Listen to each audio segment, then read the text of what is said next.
మంత్రివర్గంలో ఒక్కరికే ఆనాడు మంత్రి ఇచ్చిన ఉప ముఖ్యమంత్రిని మళ్ళీ బర్తరఫ్ చేసి ఆ తర్వాత ఇంకొకరికి ఇచ్చింది. 2018 తర్వాత కూడా ఒక్కరికే అధ్యక్ష ఇచ్చింది కొప్పుల ఈశ్వర్ గారికి. దళితుల పట్ల వాళ్ళకు ఉన్న ప్రేమ ఎలాంటిదో వాళ్ళ మంత్రివర్గ కూర్పును చూస్తే మీకు అర్థమైంది అధ్యక్ష. అధ్యక్ష వాళ్ళు అట్లుంటే 2018లో మేము ఒక దళిత బిడ్డ బట్టి విక్రమార్క గారిని మిత్రుణ్ణి, అతని దళితుడనే కాదు అతను సమర్థవంతుడు, సెంట్రల్ యూనివర్సిటీలో చదువుకున్న వాళ్ళందరికంటే చదువులో విద్యలో జ్ఞానంలో నేర్పరి వాళ్ళందరికంటే ఆడున్నోళ్ళందరికంటే ఏ పరీక్ష అయినా పెట్టండి మా బట్టి విక్రమార్క గారు మొదటి స్థానంలో వస్తారు. అట్లాంటి చదువుకున్న ఒక దళిత బిడ్డను లక్ష్మీపల్లి ఒక చిన్న మారుమూల గ్రామం నుంచి ఈ స్థాయికి ఎదుగొచ్చిన బట్టి విక్రమార్క గారిని ప్రధాన ప్రతిపక్ష నాయకుడిగా చేసిన అధ్యక్ష కాంగ్రెస్ పార్టీ. వారు ముఖ్యమంత్రి చేస్తాని చేయకుండా మోసం చేస్తే అది వారి విజ్ఞత.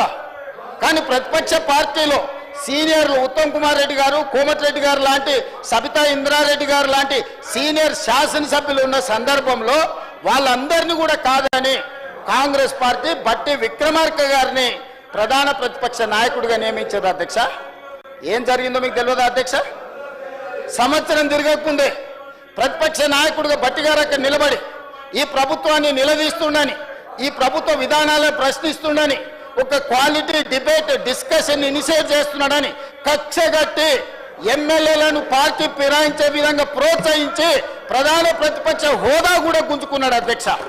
19 మంది ఎమ్మెల్యేలను 5 మంది ఎమ్మెల్యేలకు కుంచకపోయే విధంగా ఒక దళితుడు ప్రతిపక్ష నాయకుడు ఉంటే చూసి ఓర్వలేని దళితుల పట్ల తన వివక్ష తన కక్షను బట్టి గారిని తొలగించడం ద్వారా ఆయన పైశాచిక ఆనందాన్ని పొందిండు తప్ప ఏ రోజు కూడా దళితుల కోసం వాళ్ళు కనీసమైన ప్రేమ కాదు కదా, అభిమానం కాదు కదా, కనీసం మానవత్వం కూడా వాళ్ళు ప్రదర్శించలేదు అధ్యక్ష. అయినా మానసిక ధైర్యం కోల్పోకుండా ఎన్ని అవమానాలు ఎదురైనా, సభలో మైకి ఇవ్వకపోయినా, సభలోకి రానియకపోయినా మనోనిబ్బరం కోల్పోకుండా ప్రజాక్షేత్రంలో పాదయాత్ర చేసి ఆదిలాబాద్ పిప్పిరి నుంచి మొదలుపెట్టి ఖమ్మం వరకు రోజుల కొద్ది పాదయాత్ర చేసి అదే దళితులు, గిరిజనులు, ఆదివాసీలు, బలైన వర్గాలు, మహిళలు, మైనార్టీలను, విద్యార్థుల, నిరుద్యోగ యువకులను, అమరవీరుల కుటుంబాలను కలుసుకుంటూ సమస్యలు తెలుసుకుంటూ ప్రజా జీవితంలో రాణించింది కాబట్టే ఈరోజు ప్రజాపాలన ప్రభుత్వం ఏర్పడ్డది అధ్యక్ష. వారు ఉప ముఖ్యమంత్రి అయింది. ఈ రాష్ట్ర ప్రజలకు ఏ బాగోగుల కోసం మనం బడ్జెట్ పెట్టుకుంటామో ఆ బడ్జెట్ పెట్టే ఆర్థిక మంత్రి హోదా వారికి ఇచ్చిండ్రు. గతంలో ఎవరి దగ్గర ఉండే అధ్యక్ష? హరీష్ రావు గారి దగ్గర ఉండే. ముఖ్యమంత్రి ఎవరి దగ్గర ఉండే అధ్యక్ష? కేసీఆర్ గారి దగ్గర ఉండే. మున్సిపల్ శాఖ ఎవరి దగ్గర ఉండే అధ్యక్ష? కేటీఆర్ దగ్గర ఉండే. ఇవాళ ఉప ముఖ్యమంత్రి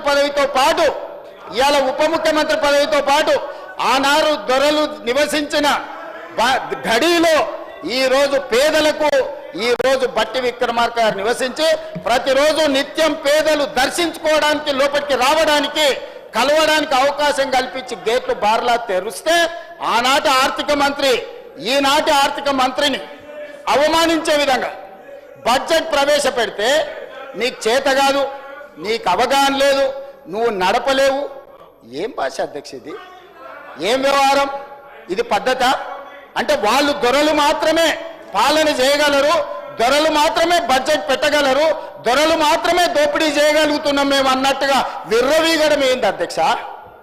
బట్టి విక్రమార్క గారు ప్రవేశపెట్టిన బడ్జెట్లో లోపం ఉంటే బడ్జెట్లో లోపాలు చెప్పండి. వ్యక్తిగతంగా బట్టి గారిని టార్గెట్ చేసి మాట్లాడే అవసరం ఉందా అధ్యక్ష? అంటే ఈరోజు ముఖ్యమంత్రి ఇవ్వలే, ప్రతిపక్ష నాయకుడు హోదా ఉండనివ్వలే, ఇవాళ ఉప ముఖ్యమంత్రిగా బడ్జెట్ ప్రవేశపెడితే ఆ బడ్జెట్ను అవమానించే విధంగా, ఆ మనిషిని అనుమానించే విధంగా ఈ రోజు వీళ్ళ వ్యవహార శైలి ఉన్నది అధ్యక్ష. ఇది తెలంగాణ సమాజానికి మంచిదా అని నేను అడుగుతున్నా అధ్యక్ష.